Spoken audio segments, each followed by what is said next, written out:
1 சாமுவேலின் புஸ்தகம் 17ஆம் அதிகாரம் 32ஆம் வசனத்தை இந்த மாதத்துடைய வாக்குத்தத்தமாக நம்ம எடுத்துருக்கிறோம்.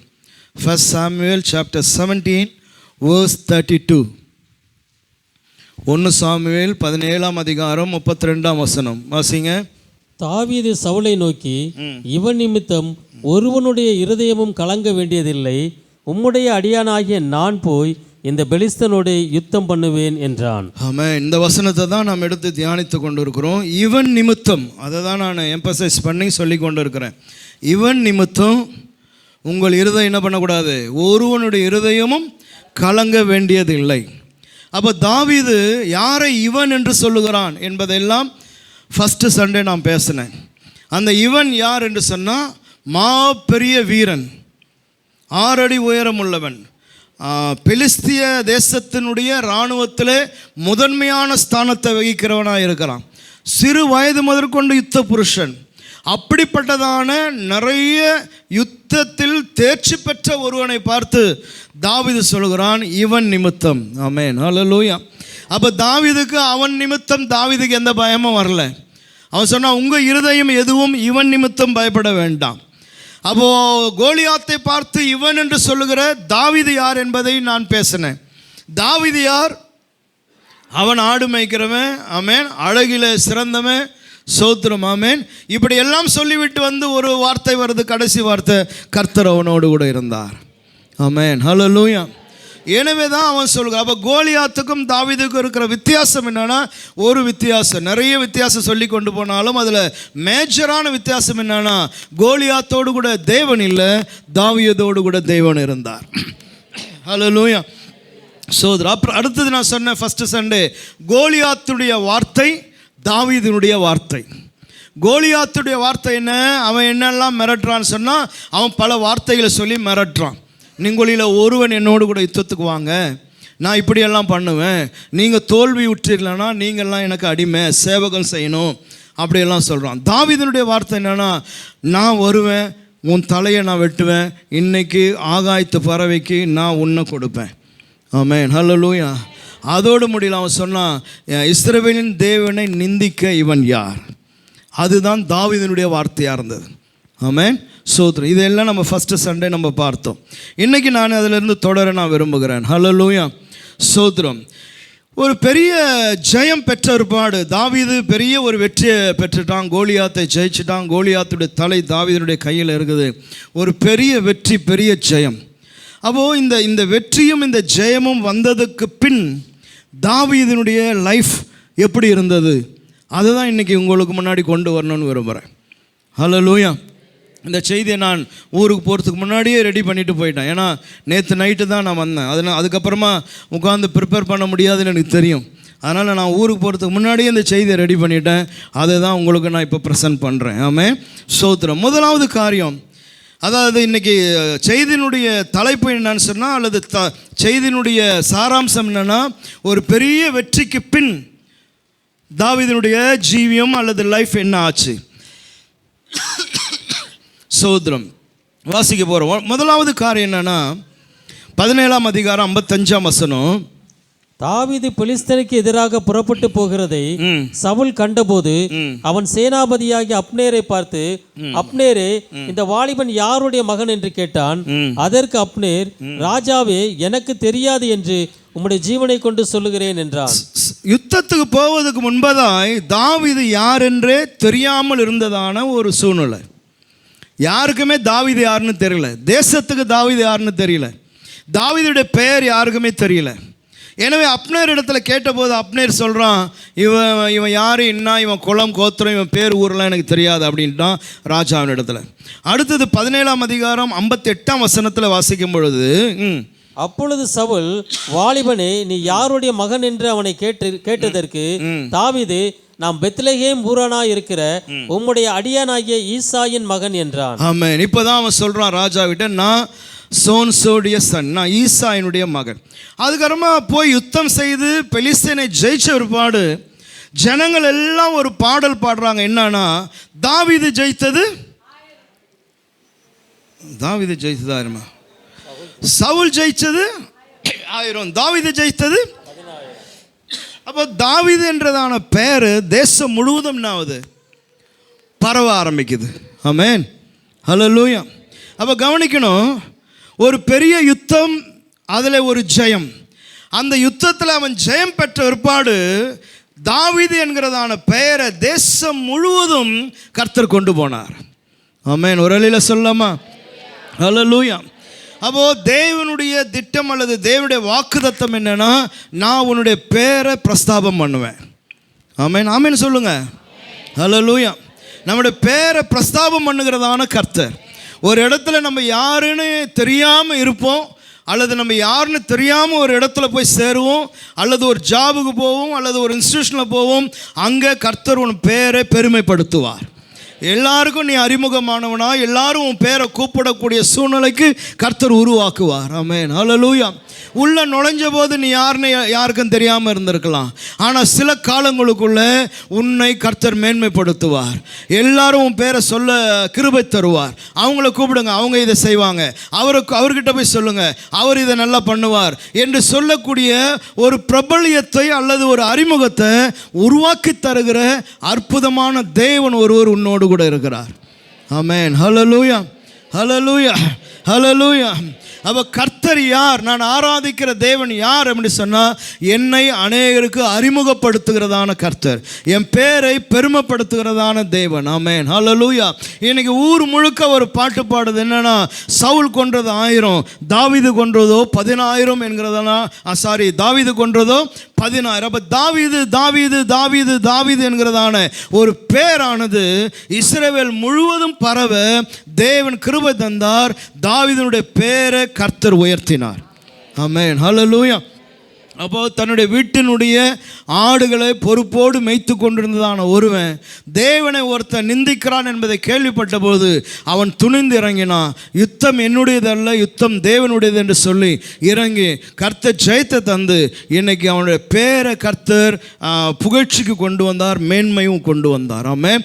யோசுவாவுக்கு தேவன் வாக்குத்தத்தம் பண்ணும்போது யோசுவாவுக்கு கர்த்தர் அதான் சொன்னார். யோசுவா 3ஆம் அதிகாரம் அதனுடைய 7ஆம் வசனத்தில், ஜாஷுவா சாப்டர் 3 verse 7, அதில் கர்த்தர் யோசுவாவிட்ட பார்த்து சொல்லும் பொழுது, கர்த்தர் யோசுவாவை நோக்கி, நான் மோசேயோடு இருந்தது போல உன்னோடும் இருக்கிறேன் என்பதை இஸ்ரவேலர் எல்லாரும் அறியும்படிக்கு இன்று அவர்கள் கண்களுக்கு முன்பாக உன்னை மேன்மைப்படுத்துவேன். எஸ், அவருடைய கண்களுக்கு முன்பதாய் உன்னை நான் மேன்மைப்படுத்துவேன். ஆமென், ஹல்லேலூயா. இன்றைக்கும் அந்த தேவன் ஜீவன் உள்ளவராக இருக்கிறார். அவர் நேற்றும் இன்றும் என்றும் மாறாதவர். அதனால் மனுஷனுடைய கண்களுக்கு முன்பதாய் உன்னை மேன்மைப்படுத்துகிறதான கர்த்தர் அவர். ஹல்லேலூயா. அதனால் நீங்கள் பணி செய்கிற இடங்களிலே, நீங்கள் படிக்கிறதான இடங்களிலே, நீங்கள் வசிக்கிறதான இடங்களிலே, உங்களுடைய குடும்பங்களிலே கர்த்தர் உங்களுடைய பெயர்களை மேன்மைப்படுத்துவாராக. ரெண்டாவது பாருங்கள், இந்த மேன்மை உண்டானதுக்கு அப்புறமா வாழ்க்கையில் நடக்கிறதான விஷயம் என்ன என்பதை நம்ம புரிந்து கொள்ளணும். 2 காரியம் நடக்குது. பெரிய மேன்மை ஆயிடுச்சு, பேர் ரொம்ப ஃபேமஸ் ஆயிடுச்சு. தாவீதுக்கு நடந்த 2 விஷயம் என்னென்னா, ஒன்று நட்பு, இன்னொன்று விரோதம். ஆமென், நல்லா கவனிக்கணும். இன்னைக்கு காலையில் கர்த்தர் நம்முடைய பேரை பெருமைப்படுத்தும் பொழுது, ஒரு ஜெயத்தை தரும் பொழுது, ஒரு வெற்றியை தரும்போது, ஒரு உயர்வை தரும் பொழுது, பிரைஸ் தி லார்ட், ஹல்லேலூயா, எல்லாரும் நம்முடைய பேரை குறிப்பிட்டு சொல்லும் பொழுது அங்கே இந்த ரெண்டும் நடக்கும். என்ன நடக்கும்னு சொன்னால், நட்பு உண்டாகும். சிலர் நல்ல நட்போடு கூட உன்னிடத்தில் வந்து பழகுவாங்க. நல்ல ஒரு ஃப்ரெண்ட்ஷிப் உண்டாகும். நல்ல நண்பர்களை சம்பாதிக்க கர்த்தர் கிருபை தருவார். அதே போல் என்ன உண்டாகும்? விரோதம், பகை உண்டாகும். ஆமென். இதை நீங்கள் எல்லாருமே நல்லா விளங்கி கொள்ளணும். ஸ்தோத்திரம். ஆமென். எங்கே எல்லாம் எப்போதெல்லாம் கர்த்தர் உன்னை தலையை உயர்த்துகிறாரோ, எப்போதெல்லாம் கர்த்தர் உன்னை ஆசீர்வதிக்கிறாரோ, எங்கெல்லாம் உன்னுடைய பெயரை தேவன் பெருமைப்படுத்துகிறாரோ, அங்கே எல்லாம் உண்மையான நட்புகள் உண்டாகும். அதே நேரத்தில் விரோதமும் துரோகமும் அங்கே உண்டாகும். இன்னைக்கு தாவீது கோலியாத்தினுடைய தலையை வெட்டி எடுத்துட்டான். தேசம் எல்லாம் போய் பெலிஸ்தரை ஜெயிச்சிட்டாங்க. இஸ்ரவேலில் பெரிய கொண்டாட்டம், எல்லாம் பாட்டு பாடுறாங்க, ஆர்ப்பரிக்கிறாங்க, எல்லாம் நடக்குது பாருங்க. அந்த சினோரி நடந்து முடிஞ்ச உடனே தாவீதுக்கு நடந்தது என்ன தெரியுமா? ஒன்று, சவுல் ராஜாவுடைய மகன் யோனத்தான் தாவீதுக்கு நல்ல நண்பனாய் மாறினான். ஆமென். யார் நண்பனாயிட்டா இப்போ? ராஜாவுடைய மகன் யோனத்தான். எத்தனையோ மகன்கள் இருக்கிறாங்க, அதில் ஒருவன் யோனத்தான் என்கிறவன் தாவீதுக்கு ரொம்ப க்ளோஸ் ஆகிட்டான். தாவீது அவனுக்கு ரொம்ப பிடிச்சிருச்சு, அவனுடைய செயல் அவனுக்கு ரொம்ப பிடிச்சிருச்சு. ஆமென், ஹல்லேலூயா. ஆனால் விரோதம் பாருங்க, சவுல் என்னவாயிட்டான்? தாவீதுக்கு விரோதியாய் மாறினான். ஆமென், ஹல்லேலூயா. ஆமென். வாசிக்கணும் 18ஆம் அதிகாரம், 1 சாமுவேல் சாப்டர் 18, 1 சாமுவேல் 18ஆம் அதிகாரம் 1ஆம் வசனம். அவன் சவுலோட பேசி முடிந்த பின்பு யோனத்தானுடைய ஆத்துமா தாவீதின் ஆத்துமாவோட ஒன்றாய் இசைந்திருந்தது. யோனத்தான் அவனை தன் உயிரை போல சிநேகித்தான். உயிரை போல நேசிக்கக்கூடிய நண்பர்கள் உருவாகிறது ரொம்ப கஷ்டம். ஆமென், ஹல்லேலூயா. எல்லாரும் நண்பர்கள் அல்ல. நம்ம ஒட்டுமொத்தமாக எல்லாரையும் ஃப்ரெண்டுன்னுவோம், எல்லாரும் நண்பர்கள் அல்ல. ஆனால் இங்கே வசனம் சொல்லுது, உயிரை போல சிநேகிக்க ஒரு நண்பனை கர்த்தர் தாவீதுக்கு தந்தார். ஸ்தோத்திரம், ஆமென், ஹல்லேலூயா. அந்த அளவுக்கு யோனத்தான் தாவீதை சிநேகித்தான். இன்னொரு பக்கம் பார்த்தீங்கன்னு சொன்னால் ஸ்தோத்திரம், அதுக்கு முன்னாடி பாருங்கள் 18:4 படிங்க. 18:4. யோனத்தான் போர்த்து கொண்டிருந்த சால்வையை கலற்றி அதையும் தன் வஸ்திரத்தையும் தன் பட்டயத்தையும் தன் வில்லையும் தன் கச்சையையும் கூட தாவீதுக்கு கொடுத்தார். பிரைஸ் தி லார்ட், ஹல்லேலூயா. என்னன்னா சால்வை, வஸ்திரம், பட்டயம், வில், கச்சை, இது எல்லாத்தையும் யோனத்தான் யாருக்கு தரான்? தாவீதுக்கு தரான் பாருங்க. சோதரன், அப்படிப்பட்டதான ஒரு நட்பு. அப்போ ஒரு இளவரசர் என்கிற ஸ்தானத்திலிருந்து தனக்கு இருக்கிற எல்லாவற்றையும் எடுத்து தாவீதின் கையில் கொடுக்குறான். ஆனால் 1 சாமுவேல் 18ஆம் அதிகாரம் 7-9 வசனங்களை வாசிப்பிலானா, அந்த ஸ்திரீகள் ஆடி பாடுகையில் சவுல் கொன்றது 1000, தாவீது கொன்றது 10000 என்று முறையாய் பாடினார்கள். அந்த வார்த்தை சவுலுக்கு விசனமாயிருந்தது.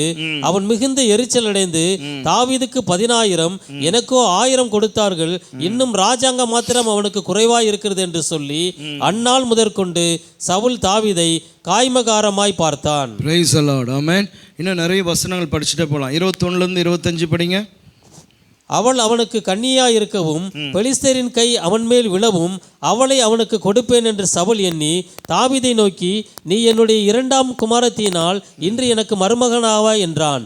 பின்பு சவுல் தன் குமாரத்தையே கொடுக்கிறான், ஆனால் நல்ல எண்ணத்தோடு கொடுக்கல. கவனிக்கணும் எல்லாரும். யோனத்தான் கொடுக்கிறான், நல்ல எண்ணத்தோடு கொடுக்குறான். தான் பட்டயம், தன்னுடைய ஈட்டி, தன்னுடைய கச்சை எல்லாத்தையும் தாவீதுக்கு யோனத்தான் கொடுக்குறான் நல்ல எண்ணத்தோடு. இங்கே சவுல் கொடுக்குறான். யாரை கொடுக்குறான்? தன்னுடைய மகளை கொடுக்குறான். ஆனால் என்ன எண்ணத்தோடு கொடுக்குறான்? இவனை எப்படின்னா பெலிஸ்தன் கையில் மாட்டி விடணும் அப்படின்றதான தவறான எண்ணத்தோடு கூட தான் என்ன பண்ணுறான்? தான் பெண்ணையே அவனுக்கு திருமணம் பண்ணி கொடுக்கலாம் அப்படின்னு சொல்லி ஒரு சூழ்ச்சியை உண்டாக்குறான். அப்போ மக்கள் புரிந்து கொள்ளணும். ஸ்தோத்திரம், ஆமென், ஹல்லேலூயா. 2 பேருமே தான் கொடுக்குறாங்க, ஆனால் 2 பேருடைய நோக்கமும் வேற வேற. இருக்கீங்களா எல்லாரும்? ஹல்லேலூயா. 2 பேரும் தான் கொடுக்குறான். ஒருவன் நேசத்தில் கொடுக்குறான், உயிருக்கு உயிராய் நேசிக்கிறான். இன்னொருத்தன் நேசிக்கிறது போல நடித்து ஒன்றை கொடுத்து அதில் அவனை மாட்டிவிட வேண்டும் என்று நினைக்கிறான். அது அவனுடைய தந்திரமாக இருக்குது. சவுலுடைய தந்திரம் தாவீதை மாட்டிவிட.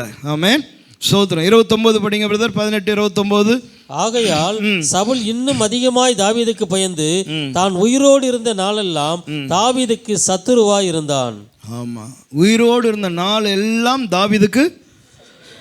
அப்போ ஒரு ஃபேம் உண்டாகும் பொழுது, ஒரு ஜெயம் நமக்கு உண்டாகும் பொழுது, அந்த ஜெயத்திலிருந்து கிடைக்கிறதான பலன் என்னன்னா இந்த 2ம் வருது. இந்த 2த்தையும் நம்ம சந்திக்க வேண்டியதாக இருக்குது. ஒன்று நல்ல நட்பு, அவன் மூலமாக நமக்கு கிடைக்கிறதான நல்ல நோக்கத்தோடு நமக்கு கிடைக்கிறதான பரிசுகள். இன்னொன்று சத்ரு, அவன் தவறான எண்ணத்தோடு தவறான நோக்கத்தோடு கூட நமக்கு கொடுக்க நினைக்கிறதான பரிசுகள். ஆமென், ஹல்லேலூயா. அப்போ நட்பும் சத்ருவும் இணைந்து தான் வருது. எனவே இந்த காலையில் நீங்கள் கவனிக்க வேண்டும். நீங்கள் வேலை செய்கிற ஸ்தலம், படிக்கிற இடங்கள், நீங்கள் வசிக்கிறதான வீடுகள், தெருக்கள், எங்கே இருந்தாலும் சரி, என்றைக்கு உங்களுடைய பேர் அங்கே பிரஸ்தாபமாகிறதோ அன்றைக்கு இது 2ம் உங்களுக்கு நடக்கும். ஆமென், ஹல்லேலூயா. ஒன்று நட்பு உண்டாகிறது, இன்னொன்று பகைமையும் விரோதமும் அங்கே வந்தது. மரண பரியந்தம் சத்ரு சவுல் தாவீதுக்கு சத்ருவாகவே இருந்தான். நிறைய சூழ்ச்சிகளை பண்ணினான், எப்படியாவது தாவீதை வீழ்த்த வேண்டும் என்று நினைத்தான். விரோதம் ஒரு பக்கம் வளர்ந்து கொண்டே போனது. ஆமென், ஹல்லேலூயா. மூன்றாவது நான் சொல்கிற ஒரு காரியம் பாருங்க, ரன் டு எஸ்கேப் அல்லது ஒரு ஒரு ஒரு ஹைடிங் லைஃப். தாவீதுடைய லைஃப் எப்படி ஆச்சுன்னு சொன்னால், இவ்வளோ நாள் தன்னுடைய வீட்டில் ஆடுகளை மேய்த்து கொண்டு வீட்டில் இருந்தான் பாருங்க. இப்போ ஒரு யுத்தத்தில் வந்தான், யுத்தத்தில் ஜெயிச்சிட்டான். இப்போ பார்த்தீங்கன்னு சொன்னால் இவன் லைஃப் எப்படி இருக்குன்னு சொன்னால், அவன் ஓடி ஒளியறதான ஒரு வாழ்க்கையாக மாறி போச்சு. அவன் லைஃப் முழுக்க பல ஆண்டுகள் அவன் தேசத்தை விட்டு ஓடி தன்னை ஒளித்து கொள்ளுகிறான். யாருக்காகனா இந்த சத்ருவுக்காக, இந்த சவுலுக்காக. ஆமென், ஸ்தோத்திரம், ஹல்லேலூயா. நம்ம நாட்டில் ஒரு பழமொழி சொல்லுவாங்களே, என்னது? துஷ்டனை கண்டா தூரம். அப்போ துஷ்டனை விட்டு விலகி என்ன பண்ணுறான்? ஓடுகிறான். ஒன்று புரிந்து கொள்ளணும், துஷ்டனை கண்டு விலகி ஓடுதல் என்பது கோழைத்தனம் அல்ல. நம்ம நினச்சிடக்கூடாது தாவீது சவுலுக்கு பயந்து ஓடுறான்னு நினச்சிடக்கூடாது. தாவீது ஒரு நாளும் சவுலுக்கு பயந்து ஓடலை. ஆமென். இவ்வளோ பெரிய கோலியாத்தை ஜெயித்ததான தாவீதுக்கு சவுல் ஏமாத்திரம். நேருக்கு நேர் நிற்கணும்னா நின்று இருப்பான் தாவீது. ஆனால் தாவீது அதை விரும்பலை. அவன் என்ன நினைக்கிறான் சொன்னால், இந்த சத்துருக்களை விட்டு என்ன பண்ணலாம், நம்ம பாட்டு நம்ம விலகி போயிடலாம், நம்ம வேலையை பார்க்கலாம் அப்படின்னு சொல்லி சத்துருவை விட்டு விலகி போகிறான். ஆமென், ஹல்லேலூயா. ஆமென். இன்னைக்கு எத்தனை பேர் பாருங்கள், தங்களுடைய குடும்பங்களெல்லாம் விட்டு, ஊரை விட்டு, சொந்த பந்தங்களெல்லாம் விட்டு தூரமாக போயிடுறாங்க. காரணம் என்ன தெரியுமா? எப்பா இவனுங்க கிட்ட வேணாடா எப்பா, சோதரும், நான் போய் நிம்மதியாக இருக்கிறேன் அப்படின்னு விலகி போயிடுறான். அது கோழைத்தனத்தினால் அல்ல. கூடவே அங்கே நின்று எதிர்த்து போராட முடியுமானால் எஸ் போராட முடியும். ஆனால் அவன் போராட விரும்பலை. அதுக்கு ரீசன் இருந்தது. நான் பின்பதாக சொல்கிறேன். இப்போ 19ஆம் அதிகாரம் 18ஆம் வசனத்தை படிங்க. 19:18. தாவீது தப்பி ராமாவில் இருந்த சாமுவேலிடத்திற்கு போய் சவுல் தனக்கு செய்தது எல்லாவற்றையும் அவனுக்கு அறிவித்தான். இங்கேருந்து தப்பி தீர்க்கதரிசி ஆகிய சாமுவேல் இருக்கிறதான ராமாவுக்கு போய் நடந்த காரியங்களாம் சொல்கிறான். ஏறக்குறைய 7 to 13 years, 7 to 13 வருஷம் தாவீது என்ன பண்ணுறான்? சவுலுக்கு பயந்து ஓடிக்கொண்டே இருக்கிறான். ஆமென். குகைகளில் போய் அதுலாம் குகையா, அதுலாம் என்கிற குகையில் போய் ஒளிகிறான். பல இடங்களில் போய் அவன் ஒளிந்து தான் வாழ்ந்து கொண்டே இருக்கிறான். ஆமென். ஆனால் கவனிக்கணும், இந்த எல்லா சூழ்நிலையிலும் தாவீது ஓடி ஒளிந்து வாழுகிற எல்லா சூழ்நிலையிலையும் கர்த்தர் தாவீதோடு கூட இருந்தார். ஆமென், ஹல்லேலூயா. 1 சாமுவேல் 24ஆம் அதிகாரம் 10ஆம் வசனத்தை கவனிங்க. 1 சாமுவேல் 24:10. இதோ கர்த்தர் இன்று கெபியில் உம்மை என் கையில் ஒப்பு கொடுத்தார் என்பதை இன்றைய தினம் உம்முடைய கண்கள் கண்டதே. உம்மை கொன்று போட வேண்டும் என்று சிலர் சொன்னார்கள், ஆனாலும் என் கை உம்மை தப்ப விட்டது. என் ஆண்டவன் மேல் என் கையை போடேன், அவர் கர்த்தரால் அபிஷேகம் பண்ணப்பட்டவராமே என்றேன். அதாவது தாவீதை பார்த்தீங்கன்னு சொன்னால், ஏன் சவுலை சாவடிக்காமல் இருக்கிறான்? 2 முறை சவுலை கொல்லக்கூடியதான சந்தர்ப்பம் தாவீதுக்கு கிடைக்குது. ஆமென். ஒரு முறை நைட்டில் சவுல் தாவீதை தேடி வரும்பொழுது தாவீது போய் அவனுடைய சால்வை என்ன பண்ணுறான்? சவுல் போட்டிருந்த சால்வையே வெட்டி எடுத்துன்னு வந்துடுறான். அடுத்த நாள் காலையில் சொல்கிறான், இந்த பாருப்பா, கர்த்தர் உன் கையில் கொடுத்துருக்கு பாரு, உன்னை நான் கொன்று போட்டு இருக்க முடியும், ஆனால் நான் உன்னை கொல்லலை. 2வது ஒரு சந்தர்ப்பம் வருது. 26ஆம் அதிகாரத்தில் 8 to 16 வசனங்களை நோட் பண்ணிக்கோங்க, வீடுகளில் வாசிங்க. 1 சாமுவேல் 26 8 to 16. அங்கே பார்த்தீங்கன்னா சவுல் ராஜாவுடைய சொம்பு, அவருடைய பட்டயம், இதெல்லாம் என்ன பண்ணிடுறான்? தாவீது கொண்டு வந்துடுறான். ஆமென். காலையில் எழுந்து சவுல் ராஜாவுக்கு தளபதியாக இருக்கிறவங்ககிட்ட கேட்குறான், நீ என்னையா இப்படி விட்டுட்ட நேற்று நைட்டு உங்கள் ராஜாவை? அவன் சொல்கிறான், இன்னும் இல்லையா, நாங்கள்லாம் பார்த்துன்னு தானே இருக்கிறோம், அப்புறமா எப்படி என் கையில் இதெல்லாம் இருக்குது? அப்போது உன்னை நான் கொன்று போடுறதுக்கு இடம் கிடச்சிது எனக்கு, ஆனால் நான் போடல. தாவீது ஒரு விஷயத்தில் தான் அவன் ரொம்ப உன்னிப்பாக இருந்தான். என்னன்னு சொன்னால், தேவனாலே அபிஷேகம் பண்ணப்பட்டதான சவுல், அவ்வளோதான் அவனுக்கு இருந்தது.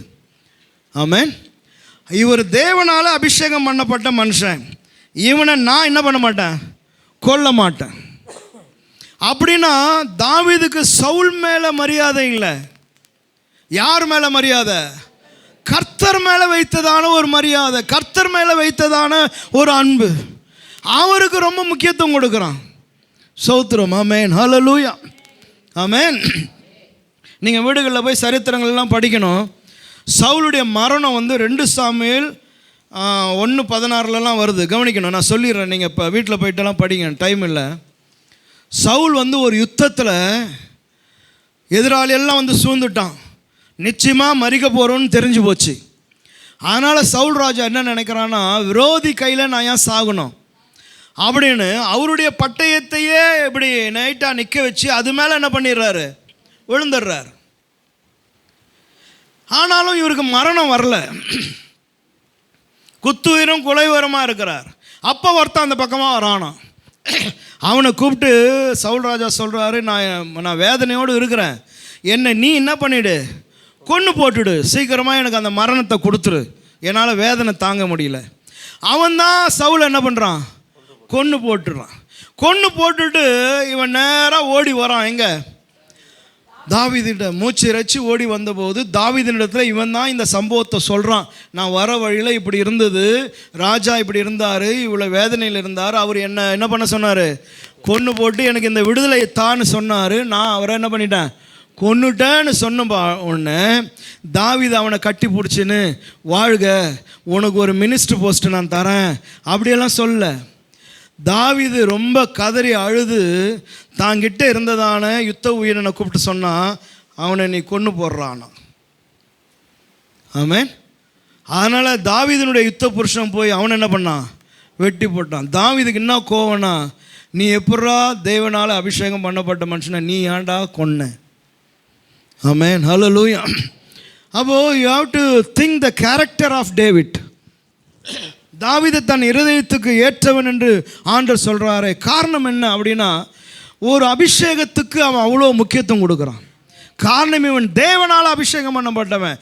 ஏதோ நாட்டில் யார் அபிஷேகம் பண்ணுறா? இப்போ பதவி பிரமாணம் யார் வைக்கிறா? பதவி பிரமாணம் யார் செஞ்சு வைப்பா? ஜனாதிபதி. அப்படி இல்லைன்னா யார்? உச்ச நீதிமன்றத்தினுடைய நீதிபதி. சோத்திரம். அவர் தான் பண்ணி வைக்கிறார். அந்த மாதிரி சோன்சோ அபிஷேகம் பண்ணார், அவருக்கு நான் மரியாதை கொடுக்குறேன்னு சொல்ல, கர்த்தருக்கு நான் மரியாதை கொடுக்குறேன், என் கையினால் இந்த சவுலை நான் சாகடிக்க மாட்டேன். ஆமென். அப்போ 13 வருஷமாக பின்தொடர்ந்து வந்த சத்ருவை கூட தாவீது கொல்லணும்னு நினைக்கவே இல்லை. அவனுக்கு விலகி விலகி விலகி தான் என்ன பண்ணான், ஓடிட்டே இருந்தான். அதனால தான் நான் சொன்னேன், ஒருவன் நமக்கு கொடுக்குற குடைச்சலுக்கு நம்ம விலகி போகிறோன்னு சொன்னால் அது பயத்தினால அல்ல. அவன் நினச்சிப்பான் பயத்தினால அல்ல. ஆமென். ஹல்லேலூயா. சோத்திரம். நான் அல்ல யுத்தம் பண்ண போகிறது, உன்னோடு கூட யுத்தம் பண்ணுகிற தேவன் ஒருவர் இருக்கிறார். ஆமென். ஹல்லேலூயா. ஹல்லேலூயா. எனவே இன்றைக்கும் நீங்கள் பணிஸ்தலங்களில் நீங்கள் இருக்கிற இடங்களிலெல்லாம் உங்களுக்கு விரோதங்களாய் மனிதர்கள் எழும்பி விரோதியாக நிற்கிறாங்கன்னு சொன்னால் அவர்களோடு கூட நீ அல்ல யுத்தம் செய்ய போகிறது, தேவன் அவர்களோடு கூட யுத்தம் பண்ணுவார். ஆமென். தாவீதோடு கூட கர்த்தர் இருந்தார். நாளுக்கு நாள் அவன் விருத்தி அடைந்து கொண்டே போனான். அதான் வசனம். எப்படியா? நாளுக்கு நாள் அவன் விருத்தி அடைந்து போனான். ஒரு கட்டத்தில் பாருங்கள், தாவீது போய் பெலிஸ்திய தேசத்தில் போய் உட்காந்துக்கிறான். பெலிஸ்தரை எதிரினா என்னப்பா, அங்கே போய் உட்காந்துக்கிறான். அங்கே அவன் போக்குவரத்தமாக நல்லா பண்ணுறான். அந்த ராஜாவுக்கு அவனை பிடிச்சி போகுது. ஆமென். ஹல்லேலூயா. அவங்க எல்லாம் ஒரு யுத்தத்துக்கு போகிறாங்க. அப்போ தாவீதும் அவங்க கூட போனால் அவன் கூட இருக்கிறதான பட தளபதி சொல்கிறான், இவன் வேற்று நாட்டுக்காரன், இவன் நம்ம கூட யுத்தத்துக்கு வரவானான்றான். ஆமென். அப்போது பொறாமை புற்றவன் எங்கேயும் இருக்கிறான். ஹல்லேலூயா. ராஜா சொல்கிறான், என் கூட நீ யுத்தத்துக்கு வா, நீ வேற்று நாட்டுக்காரனாக இருந்தாலும் உன் போக்குவரத்தால் நான் பார்க்குறேன், நீ நல்லா இருக்கிற, என் கூட நீ யுத்தத்துக்கு வான்னு கூப்பிட்றான். ஆனால் கூட இருக்கிறவன் என்ன சொல்கிறான்? ஐயா, இவன் அங்கே வந்துட்டு நம்மளை காலை வாரிட்டான்னா வம்பா போயிடும், இவன் வேறு நாட்டுக்காரன், நம்ம நாட்டு யுத்தத்துக்கு இவன் என்ன பண்ணுவானா, இவன் ஆட்களை வானா, இவங்களை இங்கே உட்கார வச்சிரு அப்படின்றான். இதுதான் இன்றைக்கி நடக்குது.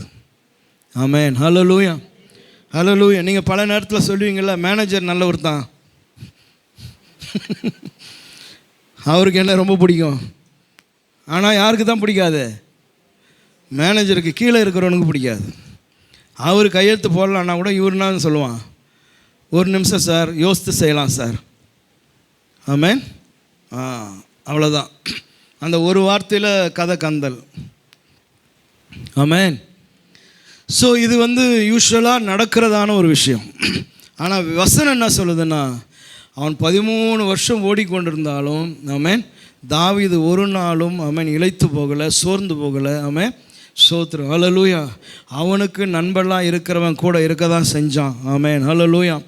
அவன் சாமுவேல்கிட்ட ஓடினாலும் நன்மை கிடச்சிது, ஆசாரியன்கிட்ட ஓடினாலும் ஆசாரியன்கிட்ட போய் கேட்குறான், நான் பசியாக வந்துக்கிறேன், சாப்பிட என்ன இருக்குதுன்னு ஆசாரியன் சொல்கிறான், அப்பம் மட்டும்தான் இருக்குது, மேசையில் வைக்கிற அப்பம் மட்டும்தான் இருக்குதுன்னு சொல்லி அதை எடுத்து நீ சாப்பிடுன்னு சொல்லி தைரியமாக கொடுக்குறான் ஆசாரியன்.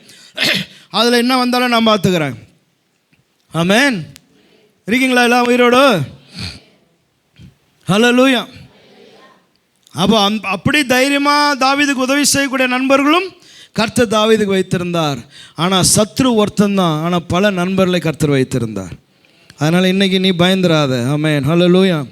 சத்துருகளை கண்டெல்லாம் பயந்துராத, மனுஷனுடைய சத்தத்தை கண்டெல்லாம் பயந்துராத. ஆமென். ஹல்லேலூயா. அதனால் உன்னை உயர்த்துகிற தேவன் உன்னோடு கூட இருக்கிறார். ஓகே, கடைசியாக நான் சொல்லி முடிக்கிறேன். அடுத்தது காரியம் என்ன தெரியுங்களா? 13 வருஷம் அவன் ஓடி ஓடி ஓடி ஒளிஞ்சு வாழ்ந்துட்டு இருந்தாலும் ஒரு நாள் வந்தது பாருங்கள். 2 சாமுவேல் 2ஆம் அதிகாரம் 4ஆம் வசனம். அப்பொழுது யூதாவின் மனுஷர் அங்கே தாவீதை யூத வம்சத்தாரின் மேல் ராஜாவாக அபிஷேகம் பண்ணினார்கள். Praise the lord. Hallelujah. Saul மரணம் அடைந்தான். அது நான் எப்படி மறிச்சார்னு நான் சொன்னேன். அடுத்தது பாங்க, யூத ஜனங்கள் வாசிங்க பிரதர் ப்ளீஸ். அப்பொழுது யூதாவின் மனுஷர்கள் அங்கே தாவீதை யூத வம்சத்தாரின் மேல் ராஜாவாக அபிஷேகம். Praise the lord. ஹல்லேலூயா. கரங்களை உயர்த்தி ஒரு அல்லேலூயா சொல்றீங்களா? அப்போ பாருங்க, ஒரு ராஜாவாய் தாவீது உயர்த்தப்பட்டான். ஆமென். ஹல்லேலூயா. யூதர்களுக்கு, யூத வம்சத்துக்கு, அந்த யூத கோத்திரம் இருக்குது பற்றியா, 12 ட்ரைப்ஸில் அந்த யூத ட்ரைப், அந்த யூத ட்ரைபுக்கு கிங்கா ஜனங்கள் அவனை அபிஷேகம் பண்ணார்களாம். ஆமென். ஹல்லேலூயா. அப்போ ஜனங்களிடத்தில் இருந்ததான அந்த அந்த அந்த அந்த ஒரு குணம், தாவீது மேலே ஜனங்களுக்கு இருந்ததான பற்று, அந்த ஜனங்களெல்லாம் ஒன்று சேர்ந்து தாவீதை யூதாவுக்கு ராஜாவாய் மாற்றினார்கள். 7.5 years 7.5 வருஷம் அவன் யூதாவின் மேலே ராஜாவாக இருந்தான். ஆமென். ஹல்லேலூயா. 2 சாமுவேல் 5:3 வாசிப்பீர்களானால், 2 சாமுவேல் 5ஆம் அதிகாரம் 3ஆம் வசனம். இஸ்ரவேலின் மூப்பர் எல்லாரும் எப்ரோனிலே ராஜாவினிடத்தில் வந்தார்கள். தாவீது ராஜா எப்ரோனிலே கர்த்தருக்கு முன்பாக அவர்களோட உடன்படிக்கை பண்ணின பின்பு அவர்கள் தாவீதை இஸ்ரவேலின் மேல் ராஜாவாக அபிஷேகம் பண்ணினார்கள். இப்போ தாவீது அதுக்கு ராஜாவாயிட்டான். முழு கோத்திரத்துக்கும் முழு இஸ்ரவேலுக்கும் ராஜாவாய் கர்த்தர் மாற்றினார். ஆமென். ஹல்லேலூயா. ஹல்லேலூயா. அதனால் பெருமைப்படுகிற ஒரு காலம் இருந்தது, சத்ருவை கண்டு ஓடுகிறதான ஒரு காலம் இருந்தது, சத்ருக்கு மறைந்து வாழுகிற ஒரு காலமெல்லாம் இருந்தது. அடுத்து ஒரு காலம் வந்தது, தேசத்தின் ராஜாவாய் கர்த்தர் கொண்டு வந்து நிறுத்தினார். ஆமென். ஹல்லேலூயா. ஒரு சத்ரும் இல்லாததான ஒரு காலத்தை கர்த்தர் தாவீதுக்கு உண்டாக்கி தந்தார். இன்றைக்கு நம்ம தாவீதை பற்றி பேசினக்கூடாது. இன்றைக்கி உங்களுடைய லைஃப் என்ன? ஆமென். ஹல்லேலூயா. உன்னை பெருமைப்படுத்துகிற கர்த்தர் ஒருத்தர் இருக்கிறார். ஹல்லேலூயா. ஆமாம், நீ எங்கே வேலைக்கு போனாலும் வேலை செஞ்சாலும் தானியேலின் தேவன் ஒருத்தர் இருக்கிறார். ஆமென். அறிவையும் ஞானத்தையும் புத்தியும் தருகிற கர்த்தர், யோசேப்பினுடைய தேவன் அவர். இனி வரப்போகிறதான பஞ்சத்துக்கு நாட்டை எப்படி காப்பாற்றணுங்கிறதான விளக்கத்தை யோசேப்பை கொண்டு கர்த்தர் விளக்கினார். அப்படிப்பட்டதான கர்த்தர் ஒருத்தர் இருக்கிறார் கூட. ஆமென். ஹல்லேலூயா. அப்போ நீ ஞானமாக புத்தியாக சில காரியங்களை செய்கையில் அங்கே நிச்சயமாய் விரோதங்கள் எழும்பும். ஆமென். அந்த விரோதிகளை கண்டு பயந்துராத. கொஞ்ச காலம் நீ மறைந்திருக்கிற காலமாக இருக்கலாம், கொஞ்ச காலம் விலகி ஓடுகிற காலமாக இருக்கலாம். பிரைஸ் தி லார்ட், ஹல்லேலூயா. ஆனால் கர்த்தர் சத்துருக்களை எல்லாம் முறித்து போட்டு ராஜா என்கிற ஸ்தானத்தில் கொண்டு வந்து நிறுத்தின ஒரு காலம் இருந்தது. அவன் பயந்து ஓடினது 7 வருஷம்தான், ஆனால் ராஜரிகம் பண்ணது 40 வருஷம். ஆமென், ஹல்லேலூயா. நான் சொல்லுது காதில் ஏறிச்சா? பயந்திருந்ததான காலங்கள் எல்லாம், பயன் கூட நான் அதை சொல்ல மாட்டேன், அவனுக்கு விலகி போயிட்டே இருந்தான். ஆமென், ஹல்லேலூயா. இல்லைன்னா ஃபஸ்ட்டு சான்ஸ்லேயே என்ன பண்ணியிருந்திருக்கலாம், முற்றி தூக்கி கதையை காலி பண்ணிட்டு போயிட்டே இருந்திருக்கலாம். ஆனால் 7 இயர்ஸ் தான் அது. ஆனால் 40 இயர்ஸ் பாருங்கள், அவன் ஒரு நல்ல ரூலராக தேவன் அவனை வைத்திருந்தார். எனவே இந்த காலையிலையும் இந்த ஆராதனையில் பங்கெடுக்கிறதான உன்னுடைய லைஃப்லையும் ஆமென், கர்த்தர் உன்னை மேன்மைப்படுத்துவார். சோத்திரம். இன்னைக்கு ஒருவேளை நீ சத்துருக்களை கண்டு பயந்து விலகி போகிற காலகட்டமாக இருக்குமானால், வேறு ஒரு காலத்தை கர்த்தர் சீக்கிரத்தில் தருவார். அது நீ ராஜரீகம் பண்ணுகிற ஒரு காலமாக இருக்கும், அது சமாதானத்தின் காலமாக இருக்கும், சத்ரு மரித்து போனான் என்கிற செய்தி கேட்கிற காலமாக இருக்கும். ஆமென், ஹல்லேலூயா, ஹல்லேலூயா. ஏன்னா யுத்தம் செய்கிறவர் கர்த்தர். ஆமென், ஹல்லேலூயா. அதனால் நமக்கு இருக்க வேண்டியதான எண்ணம் அதுதான். என்னென்னா, யோனத்தானை பார். யாரை பாரு? உனக்கு சப்போர்ட்டாக இருக்கிறவனை பார், உனக்கு நட்பு பாராட்டுகிறவனை பார். ஆமென், ஹல்லேலூயா. எல்லா மனிதர்களும் விலகி போயிடுவாங்க, ஆனால் யோனத்தான் தான் பாரு, அப்பாவுடைய டேபிளில் உட்காந்துட்டு பேசும்பொழுது சவுல் என்ன பேசுகிறார் என்னன்றதை கேட்டு கொண்டு வந்து தாவீதுக்கு சொல்கிறாரு. நிச்சயமாகவே அவர் உன் மேலே ரொம்ப இதுவாக தான் இருக்கிறாரு, அதனால் நீ ஓடிப்போ என்கிறதான எல்லா சிக்னலையும் கொடுக்கறது யாராக இருக்கிறான்? யோனத்தானாக தான் இருக்கிறான். சோத்திரம். ஆமென், ஹல்லேலூயா. எனவே இந்த காலையில் உங்களுடைய இருதயங்கள் கலங்க வேண்டாம், பயப்பட வேண்டாம். காலங்கள் இதே போல் இருக்காது, காலங்கள் மாறும். ஆமென், ஹல்லேலூயா, ஹல்லேலூயா. மாற்றங்களை உருவாக்குறதான கர்த்தர் அவர். ஆமென். சூழ்நிலைகள் மாறும். Praise the lord. ஆமென். சத்ரு இல்லை என்கிறதான செய்தி உன் காதில் வந்து தொனிக்கிற ஒரு காலம் வரும். ஆமென். உன்னுடைய தலையை நிமிர்த்துகிறதான ஒரு காலம் வரும். ஆமென். அவர் ராஜரிகம் பண்ணுகிறவர், அபிஷேகம் பண்ணின கர்த்தர், அவர் பொய் உரையாத தேவன். ஆமென், ஹல்லேலூயா. அதனால் ஒரு நாள் வந்தது பாருங்கள், அன்னைக்கு கர்த்தர் தீர்க்கதரிசியை கூப்பிட்டார். நீ உன்னுடைய எண்ணெயை எடுத்துக்க, அபிஷேக தைலத்தை எடுத்துக்க, ஈசாயினுடைய வீட்டுக்கு போ, அங்கே நான் ஒருத்தனை செலக்ட் பண்ண போகிறேன். ஆமென். இது எப்போ நடக்குது? இவன் ராஜ்யபாரத்தில் வரும்போதா? இல்லை, ஆடுகள் மேய்த்து கொண்டிருந்த பொழுது. ஆமென். சோதரன் அன்னைக்கு வந்தார் வீட்டுக்குள்ளே. அவர் எண்ணெயை தாவீதினுடைய தலையின் மேலே ஊற்றிட்டு, இவனை தான் கர்த்தர் தெரிந்து கொள்ளுகிறார் என்று சொன்னார். ஆமென், ஹல்லேலூயா. அதனால் நீ அறியாத காலத்தில், உனக்கு புரியாத காலத்தில் உன்னை தெரிந்து கொண்டதான கர்த்தர். இன்றைக்கி கர்த்தரை குறித்த அறிவு உனக்கு இருக்கலாம், இன்றைக்கி வேதத்தை குறித்த அறிவு உனக்கு இருக்கலாம், இன்றைக்கி தேவனுடைய சத்தம் உனக்கு என்னான்னு புரியலாம், இன்றைக்கி ஆவியானவர்னா யாருன்னு உனக்கு தெரியலாம். ஆனால் ஒன்றுமே தெரியாத ஒரு காலத்தில் கர்த்தர் உன்னை தெரிந்து கொண்டார், கர்த்தர் உன்னை அபிஷேகம் பண்ணியிருக்கிறார். ஆமென், ஹல்லேலூயா. அந்த அபிஷேகம் தான் உன்னை நடத்தி கொண்டே வரும், அந்த உன்னை விட்டு விலகவே விலகாது. ஆமென், ஹல்லேலூயா. எனவே எதை கொண்டும் பயப்படாத, எவனை கொண்டும் பயப்படாத. ஆமென், ஹல்லேலூயா. அதனால் பயப்படாதீங்க, தைரியமாக இருங்க. கர்த்தர் உன்னையும் உன் குடும்பத்தையும் உன் தொழிலையும் உன்னுடைய வருமானத்தையும் தேவன் வர்த்திக்க செய்வாராக. நாம் ஜெபம் பண்ணுவோம். ஆமென். இப்போ ஜெகன் முன்பதாக வந்து ஜெபம் பண்ணுங்க. Thank you lord. Hallelujah, hallelujah, hallelujah, hallelujah. ஆவியானவரே மை ஸ்தோத்திரிக்கிறோம். கர்த்தர் நல்லவர் ஆண்டவரே. ஆமென். ஸ்தோத்திரம், ஸ்தோத்திரம், ஸ்தோத்திரம். எங்களை அன்பை நேசிக்கிறதான அன்பு தகப்பனே, இது ஆண்டவர் இந்த காலை வேளையிலும் ஆண்டவரே உம்மை ஆராதிக்க, உம்மை துதிக்க, உம்மை ஸ்தோத்தரிக்க நீர் எங்களுக்கு தந்ததான அந்த பாக்கியத்திற்காக நன்றி செலுத்துகிறோம். என்னுடைய நாமத்தை பிரஸ்தாபப்படுத்தும் இடத்திலெல்லாம் நான் வந்து உங்களை ஆசீர்வதிப்பேன் என்று சொன்னதான தேவன் நீர். அந்த வார்த்தைகளை நாங்கள் ஆண்டவரை விசுவாசிக்கிறோம். நீர் எங்களோடு கூட இருக்கிறீர் ஆண்டவரே. நீர் கர்த்தர், பயங்கரமான பராக்கிரமசாலியாய் நீர் எங்களோடு கூட இருக்கிறீர். எங்களுடைய சகல தேவைகளை சந்திக்கிறவராக இருக்கிறீர் ஆண்டவரே. தாவீதின் தேவன் எங்களுடைய தேவனாக இருக்கிறீர். தாவீதோடு கூட இருந்தது போல ஆண்டவரே நீர் எங்களோடு கூட இருக்கிறீர். இருக்கிறீர். தாவீதுக்கு அருளின மாறாத கிருபைகளை நிச்சயமாய் நீர் எங்களுக்கு தருவீர் என்று விசுவாசிக்கிறோம். என்னோட முற்பிதாக்களை காட்டிலும் ஆண்டவரே மேலான ஆசீர்வாத நிறைவுகள் எங்கள் தலைமேல் வந்து பலிக்கட்டும். ஆண்டவரே உம்முடைய வார்த்தையில விசுவாசிக்கிறோம். நீர் வார்த்தைகளிலே உண்மையுள்ள தேவனாய் இருக்கிறீர். உம்முடைய வாக்குத்தத்தங்களை நிறைவேற்ற வல்லவராய் இருக்கிறீர். நீர் உடன்படிக்கையின் தேவனாய் இருக்கிறீர். நீர் எங்களோடு கூட உடன்படிக்கை செய்திருக்கிறீர். அப்பா பிதாவே என்று கூப்பிடத்தக்க புத்திர சுவிகாரத்தின் ஆவியை தந்திருக்கிறீர். அந்த உரிமையோடு நாங்கள் கேட்கிறதான காரியங்களை காட்டிலும் அதற்கும் மேலாக வேண்டிக் கொள்வதற்கும் நினைப்பதற்கும் அதிகமாய் செய்கிறவர் நீர் என்று விசுவாசிக்கிறோம். கிருபைக்கென்று ஒப்புக் கொடுக்கிறோம். ஆசீர்வதிங்கப்பா. இயேசுவின் நாமத்தில் ஜெபம் கேளும் பிதாவே. என் ஆத்துமாவே கர்த்தரை ஸ்தோத்திரி, என் முழுமே அவருடைய பரிசுத்த நாமத்தை ஸ்தோத்திரி.